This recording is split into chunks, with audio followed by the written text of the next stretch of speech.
Производственный центр является филиалом АО «Сахаэнерго».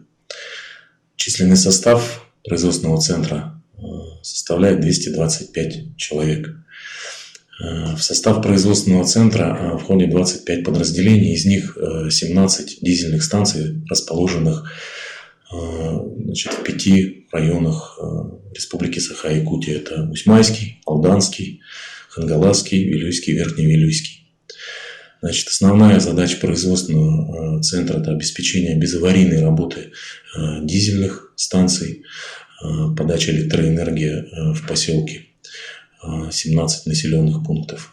Кроме этого, на базе производственного центра имеются производственные площадя, которые позволяют, и, собственно, производственный центр изготавливает емкости для топлива, блок-модули для дизельных станций, блок модульного исполнения, который уже повсеместно в течение нескольких лет